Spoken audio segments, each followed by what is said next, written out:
What's going on, everybody? So this video was pretty damn hard to make. I asked for everybody's comments on the whole matter with the AC, and it was about 2 to 1 as far as people were more against it than for it. These opinions in this video are kind of, I would say, me, Greg, and Mo are all like very big union activists.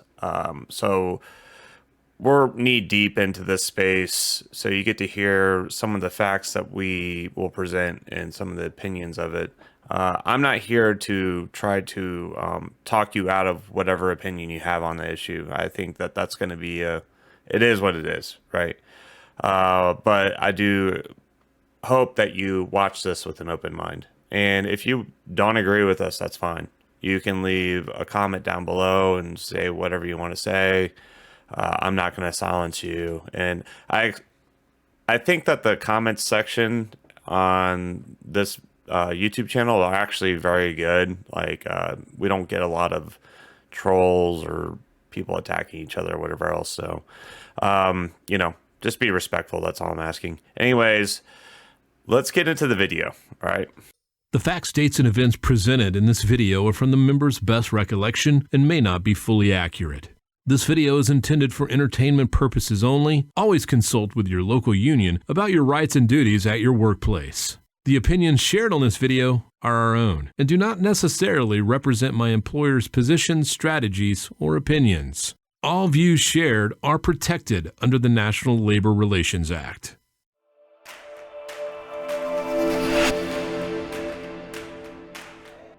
What is going on, everybody? So today I have Greg Kerwood out of Local 25 in Boston and Vegas Mo out of Las Vegas, Nevada. And we're going to be covering this AC debacle right now. And it's crazy just the amount of backlash that's happened out of just a press release about the AC being announced. So before we get into that, though, we need to cover the contract update. Greg, I'm going to throw it to you real quick. What's going on with the contract right now?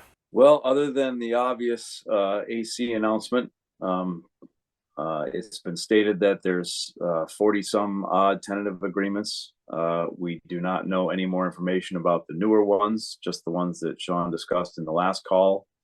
There's going to be another call this coming week where presumably he will address any new agreements that they have and probably address some of this reaction to the AC.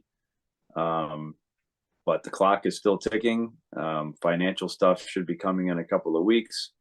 The company has started to move a little bit, it appears. But at the same time, we've got a long way to go and a short time to go there. So the rest of us need to keep doing what we're doing, organizing members, and keep our foot on the gas. Perfect. And I just want to say this real quick before we get into this. If you are new, if this is your first contract, the vibe on this contract is way different than any other contract we've had. Emotions and everything's at 11 right now. People are sifting through everything, and just keep that in mind. Let's get into some of this stuff. I want to cover the good and the bad. The people that were positive about this and the people that are kind of just holding on. We'll call it negative. They are fairly negative about this. So first, I'm going to cover the good. Now, I did ask for people's comments, and I'm going to kind of address some of their stuff real quick. The comments I got back about all this is people on the good side of things. They said it's about time. It's good for the future members, and it's just a plain win. There's people that view this as just an all-around win, and they get upset when they see other members upset about this because it's frustrating to them that we got this win and people are complaining about it. They view it as maybe they're ungrateful. Now, I'm not calling anybody ungrateful. I get why people are upset, but we'll get into that in a minute. So, Greg, I'm going to throw it to you first real quick. The good of this, why is this a win for us? Well, I think there's no question it's a win. A majority of members thought this was something that would never happen in our lifetimes. I certainly didn't expect it this quickly or to happen without a fight.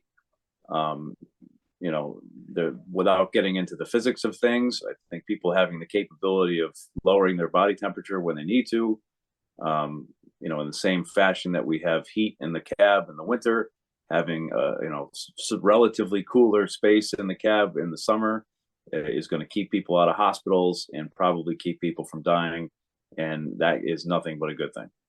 Vegas Mo, you're in the desert. I would imagine this would be a good thing out there. What do you view this as a good thing? Well, when we get it, it would be a great thing. And the fact that we just got it in the contract to begin with is a huge win, because that means eventually we will see it in the vehicles. And when that happens, it will save lives. Not it could save lives, it will save lives. It kind of shocked me personally when I first heard about it. Did not think it was ever going to happen. And to be 100% honest with you, it wasn't even on the list of the big things. As far as when Sean did speeches, he never listed it as one of the big things that we would strike over. So I think it's honestly, I don't want to say anything. It just seems like the company kind of either gave in on it because of the public pressure, or I'm not in negotiations rooms. I'm just speculating here. We're going to do an intermission thing because there was actually something we didn't talk about, and that's the facts of some of the stuff that the members may not know about AC. So, Kerwin, I'm going to throw it to you. What are some of the things that members may not know about all this? Well, I think members need to know, like you said, that there's been a huge campaign by the members themselves and by the IBT and TDU and other organizations to bring to light the effects of heat on our members. And clearly that's had an impact on public perception and therefore on the company. They also need to know that the trucks come with AC and the company removes it. So this is not the heavy lift that it may seem. The company doesn't have to suddenly go back to the drawing board and redesign the package car. It's a relatively simple thing to just leave the AC in the trucks. And the third thing is that people that are concerned about UPS not replacing the trucks should know that we have language in Article 18 that already provides for the company to continue replacing vehicles at the same pace they did in the prior contract. So the dates need to be updated from last contract to this contract, but assuming that language stays in there, the company can't simply refuse to replace the package cars to avoid putting AC in. And I'm going to link it down below, but a part of that campaign, Mo was on More Perfect Union talking about the heat and how it affects everybody. So, all right, now we're going to get into the negativity, the bad. I think it's more people having concerns about all this more than anything. So I kind of wrote down some quick notes addressing some of the stuff, and we're going to go over them. But the main concern is people feeling like we gave something up for this. And, I get it. It is a huge, big news that came out, and people feel like, what do we have to give up in order to receive this? Another thing is that a lot of members just never really wanted this to begin with, especially the older drivers that have gone their entire careers without it. They felt like, well, what's the big deal? I've gone 25 years without it. Why would I want it now?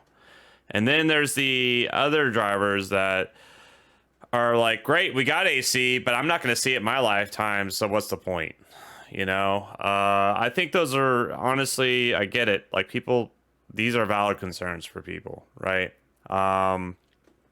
So Mo, you talk to your members over in Vegas, the hot sun. I mean, what's the vibe over there right now with this whole thing? So when the article came out, the first thing I did was share it with the multiple group chats that we have going where we're updating our members. And after reading it, I guess everybody else did too. And the main thing that stuck out is the vehicles that will have AC are the ones produced after January 1st, 2024. Everyone is completely stuck on that. And no one believes that they're ever going to see that AC in any of the vehicles that they drive. A lot of them were making jokes. Last truck UPS will ever purchase will be January 31st, 2023. You know what I mean? But people are not looking at the actual win that we have the language in the first place, and they need to understand that. This isn't as big of a win as the media is trying to push it out to be. We all know we're not getting AC come August 1st. So for that reason, I don't think we had to give anything up. I don't think we should have had to give anything up anyways because of all the pressure that we've been putting on the company with all the campaigns and all the media stuff that we've put out. I believe I submitted a temperature gauge that I had last year when the temperature was 92 in the back of my truck and outside, and the back of my truck was 152. You know what I mean? So I don't feel like we had to give anything up to get language where we know we're not going to see AC come August 1st. So, Greg, with all this stuff going on, like, what's your thoughts on all this? Well, I think it's important for people to realize that just because this came out first, it's one piece of a large contract. We have a whole slew of issues still to be negotiated. And this is being negotiated very differently from prior contracts. We have a credible strike threat for the first time in 25 years. We have a leadership that's at the table, putting pressure on this company. And, they're negotiating multiple items at the same time. I think members aren't used to the idea that you can get something without conceding anything. But it is completely possible if you have the threat of a strike in your back pocket. And so people need to have patience. They need to dial it down from 11 back down to somewhere around 5, not jump all over every piece of information that comes out, and just sort of let the thing happen, do our part and prepare to hit the street if we have to, and let the bargaining committee do their job. And then when they're done, we'll have an opportunity to read through everything, see actual language, and think about the consequences of that language and decide whether the contract is good enough for us to vote. So appreciate you two coming on. Now we're going to get into shout outs. I'm going to throw it to you, Mo. Shout outs. Who you want to shout out?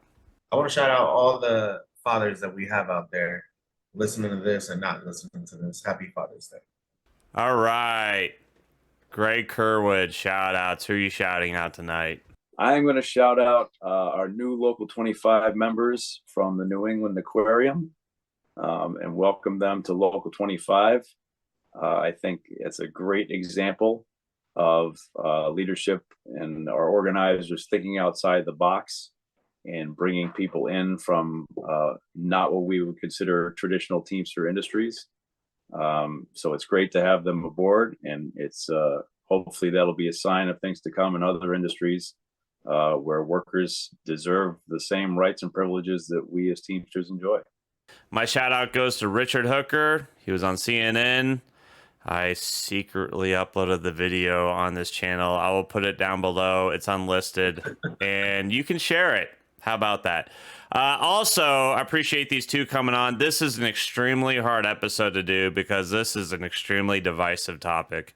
People are very opinionated on this, and I'd appreciate the members understanding this. So appreciate you two coming on and putting your necks out there for this.